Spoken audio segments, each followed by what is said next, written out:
Welcome to the deep dive. We're tackling some pretty challenging territory today. We are. It's all guided by a single source document, focusing on a name tied to a really chilling nickname, the Heath Murderer, or Heath Murderer. Yeah, and the document right at the start gives this very stark piece of information. Which is, A psychiatric assessment of this individual, Thomas Holst. It describes him as untreatable and with extreme relapse probability. wow.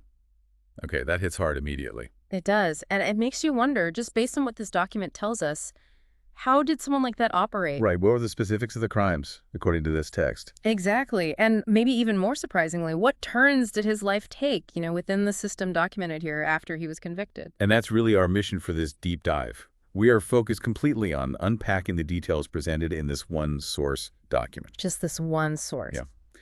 It compiles specific facts about Thomas Holst, the crimes, the victims, and certain, well, key events after his conviction. So we're pulling out the crucial information as it's laid out here. Trying to give you a clear picture from this specific text, and only this text. Think of it as a sort of walking you through the narrative the document itself presents. We'll look at the acts that led to that grim nickname. The psychiatric description included. And then follow the timeline the document gives us into these later events, like an escape. And even a marriage years later, which is quite something. Yeah. But it's all strictly based on the information we have in front of us in this single source. Okay, let's dive in then. So the document identifies Thomas Holst, born February 18th, 1964, in West Germany. He's the person known as the Heath Murderer. And it states he was convicted of murder and committed to a psychiatric clinic. The source specifies the time frame for these crimes, right? It does. Between 1987 and 1989, it says he raped, tortured, and dismembered 3 women. All in the area south of Hamburg during that 2-year period. Yes, 3 victims.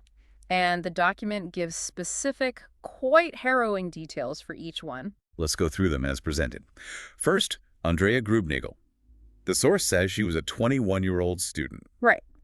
On November 25, 1987, she was walking from the Rissen train station towards her parents' house. And the document states Holst forced her into his car, threatened her with a knife. Her body was then found 2 days later in Kaltenkirchen, according to the text. Okay, the second victim named. Petra Maassen. The source identifies her as a 28-year-old housewife from Rahlstedt. And her abduction. February 11, 1988. The document describes her leaving a restaurant only about 400 meters from her home. And again, the source says Holst threatened her with a knife, forced her into his vehicle. Yes, and her mutilated corpse was found the next day in a field in Bargfeldstegen. These details are incredibly grim. It really paints a picture of the methods described in the document. It does, and there's a third victim mentioned. Laura Holtz, identified in the source as a 22-year-old cosmetics student. And the circumstances here, according to the document, were slightly different. November 27, 1989. She got into Holst's car. Oh, what? The source explains she'd missed her bus. Holst noticed this and then offered her a ride. So deception, perhaps, rather than an overt threat initially. Ah, and her remains. Found 5 days later in Luheid, the document states.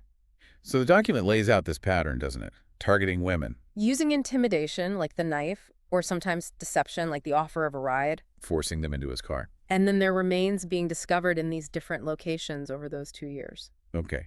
Now, here's where the narrative in this document takes some, well, unexpected turns. Especially, as you said, given that initial psychiatric assessment, it seems quite contradictory. Exactly. We jump forward in the document's timeline to September 27th, 1995. And what does it describe then? An escape. Holst escaped from the high-security wing of a forensic science clinic in Langenhorn. Escape from high security. And the document adds a really surprising detail about how. Yes. It says he was helped by his former therapist, Tamar Segal. His former therapist helped him escape. That's quite a revelation in the text. It is. The document notes the initial police search didn't find him, but suspicion eventually fell on Segal. And what happened to her, according to the source? It says Tamar Segal was arrested 3 months after Holst's escape. Okay. And Holst himself? The document states that on December 30th, 1995, he surrendered. Just walked into a police station in Hamburg. Surrendered after 3 months on the run, helped by his therapist. The fact that his former therapist was involved, as documented here, It definitely makes you think about the relationships and security dynamics described in this text. It certainly does. It raises a lot of questions based just on this information. But the story, as documented, doesn't end there. Oh. Not even close. What else does the source mention? It goes on to state that on March 13, 1997, while Holst was in the Hamburg detention center, Yes. he and Tamar Segal got married. Married. His former therapist, the one who helped him escape. That's what the document states. Married, while he's still detained, carrying that initial assessment. That is a striking detail, presented right there in the source. And the source continues. It brings us to later legal proceedings it describes. Okay, what kind of proceedings? In 2003, the document details a legal challenge. Holst brought it before the District Court of Hamburg. And what was he seeking? The document calls it judicial relief. He was essentially asking the court to allow him regular, unsupervised visits with his wife. With Tamar Segal, his now wife. Yes, in a visitor's room at the hospital. He was arguing, as the source puts it, for his right to consummation. Unsupervised visits for consummation. What was the hospital's response, according to the text? The document says the hospital refused this request, flat out. And did it give reasons? Yes, the source is explicit about the hospital's stated reasons. They pointed to the danger to his wife's life. Danger to her life. That's the source says they stated, and also that they threatened her with the risk of absconding, meaning, presumably, Holst absconding. So danger to the wife and risk of another escape. That was the hospital's position, as documented. Correct.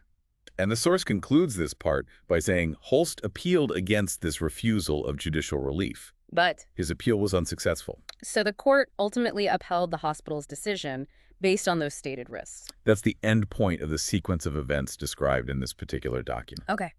So if we step back and look at everything presented just within this source, what are the key takeaways from this deep dive? Well, first, the document gives this very specific, contained account of Thomas Holst, the Heath Murderer. It clearly lays out the details of his crimes, as documented. 1987 to 1989, rape, torture, dismemberment of 3 women south of Hamburg. And crucially, it includes that initial psychiatric description right up front, untreatable and with extreme relapse probability.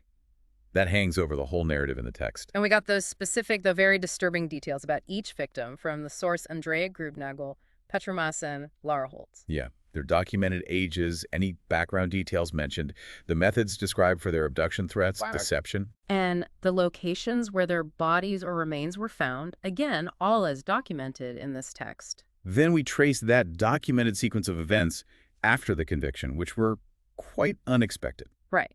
The escape in 95.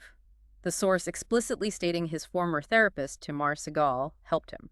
Their subsequent documented capture, or in his case, surrender. And then that surprising marriage noted in the text as occurring in 1997 while he was still in detention. And finally, based purely on this source, we covered that later legal challenge described from 2003 about the conjugal visits. Detailing the hospital's stated reasons for refusing danger to the wife, risk of absconding. And the documented fact that Holst's appeal failed. You know, reviewing the specifics laid out like this in just one source, it lets you see the documented chain of events. From the crimes themselves. Right through to the legal and institutional outcomes described later in the text. It gives you a real snapshot, doesn't it, of the reality and complexities described just within this document.